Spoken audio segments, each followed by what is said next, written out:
മനുഷ്യനായിരുന്ന കുറെ സംസ്കാരം വേണം, അന്തസ് വേണം, ആണത്വം വേണം. UDF കാര്യങ്ങൾ UDF തീരുമാനിക്കും. അതിന് ഷായസ്കറിയ കയറി ഉണ്ടാക്കണ്ട. ഷായസ്കറിയുടെ ജോലി ഇതാ. നീ BJP കാരനാണ്, നീ കേന്ദ്ര BJP ആണ്, കേരള BJP അല്ല. ഇപ്പോ രാജീവ് ചന്ദ്രശേഖർ വന്നതിന് ശേഷം നീ കേരളത്തിലെയും BJP ആണ്. കാരണം നീ നേതൃത്വം കൊടുക്കുന്ന ഒരു വിഭാഗം ജേർണലിസ്റ്റുകളും കുറെ മീഡിയകളും കേരളത്തിലുണ്ട്. അപ്പോൾ സൗകര്യം പോലെ നീ സംസാരിക്കും. അപ്പൊ നിന്നെ പറ്റി ഇവിടെയുള്ള കേരളത്തിലുള്ള എല്ലാവർക്കും അറിയാം. അതുകൊണ്ട് നീ ഈ UDF കാര്യത്തിൽ കയറി ഇടപെടരുത്. നിനക്ക് അതിനുള്ള യാതൊരു അവകാശവുമില്ല.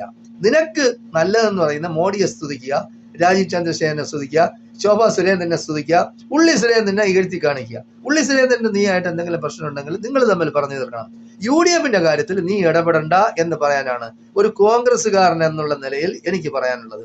അപ്പൊ ഈ ഷായസ്കറിയായ UDF എല്ലാവരും അവൻ സൗകര്യം പോലെ UDF ചിലപ്പോൾ കോൺഗ്രസിന്റെ കുറെ നേതാക്കന്മാരെ അങ്ങ് പൊക്കും, കുറെ നേതാക്കന്മാരെ അങ്ങ് ഇഴുത്തും, വേറൊരു പാർട്ടിക്കാരെ പൊക്കും. അവൻ കൂടുതലും എന്ന് പറയുന്നത് അവന് സ്വന്തം സമുദായത്തിന് വേണ്ടി സംസാരിക്കുന്ന ഏത് കാര്യം പറഞ്ഞാലും അവസാനം മുസ്ലിങ്ങൾക്ക് ഇട്ട് ഒരു കൊട്ടാതെ അവൻ പോകില്ല.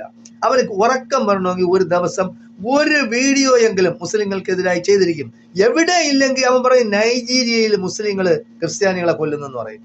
നൈജീരിയയിൽ കൊല്ലുന്നെങ്കിൽ അവിടെയുള്ള സർക്കാരുണ്ട്, അവര് തീർത്തോളും. ഇന്ത്യയിൽ കൊല്ലുന്ന ഈ ക്രിസ്ത്യാനികളാ, ഇന്ത്യയിൽ കൊല്ലുന്ന, ഇന്ത്യയിൽ ബലാത്സംഗം ചെയ്യുന്ന, ഇന്ത്യയിലെ കന്യാസ്ത്രീകളെയും അച്ഛന്മാരെയും അതായത് ഏതെല്ലാം തരത്തില് അവർ ബുദ്ധിമുട്ടിക്കുന്നു BJP RSS. നീ ഈ കാര്യം നോക്ക്, എന്നിട്ട് അന്യ വീട്ടിലോട്ട് പോ. സ്വന്തം വീട്ടിലെ കാര്യം നോക്കിയിട്ടാണ് അന്യ വീട്ടിൽ പോകാനുള്ളത്. നൈജീരിയയിൽ ഉണ്ടാക്കുന്നെങ്കിൽ നൈജീരിയയിലുള്ള ഗവൺമെന്റ് തീർത്തോളും, അതിന് നീ ഇടവേണ്ട. അല്ലെങ്കിൽ നിന്റെ മച്ചമ്പിയല്ലേ ട്രംപിന്റെ അടുത്ത് പറഞ്ഞ് അവിടെ ഉള്ളവരെ ബോംബ് ചെയ്യാൻ പറ, അതാണ് നല്ലത്. അല്ലാതെ കേരളത്തിലെ പ്രശ്നങ്ങൾ നടക്കുമ്പോഴത്തേക്ക് കേരളത്തിലെ പ്രശ്നങ്ങൾ കേരളത്തിലാണ് നടക്കുന്നത്. അപ്പോൾ ഇത് ഇവിടുത്തെ നിയമം അനുസരിച്ച് നമുക്ക് കൈകാര്യം ചെയ്യാം. അല്ലാതെ നീ കേരളത്തിൽ ഏതെങ്കിലും ഒരു പ്രശ്നം നടക്കുമ്പോൾ അതിന് നൈജീരിയയിലെ മുസ്ലിങ്ങള് പിന്നെ ക്രിസ്ത്യാനികളെ കൊല്ലുന്നു എന്നും പറഞ്ഞ് നീ ഈ കലക്ക വെള്ളത്തിൽ മീൻ പിടിക്കാൻ ശ്രമിക്കരുതേ ഷായസ്കറിയ. നീ എന്ത് ജേർണലിസമാണ് പഠിച്ചത്, നീ എവിടെ നിന്നാണ് പഠിച്ചതെന്ന് നിനക്കേ അറിയാവൂ. എന്തായാലും ശരി, നീ കാണിക്കുന്ന അതായത് പിതൃശൂന്യത എന്നേ ഇതിന് പറയാൻ കൊള്ളു. അതായത് നല്ല തന്തയ്ക്കും തള്ളയ്ക്കും പറഞ്ഞാലേ ഹൃദയശുദ്ധി ഉണ്ടാവുള്ളൂ.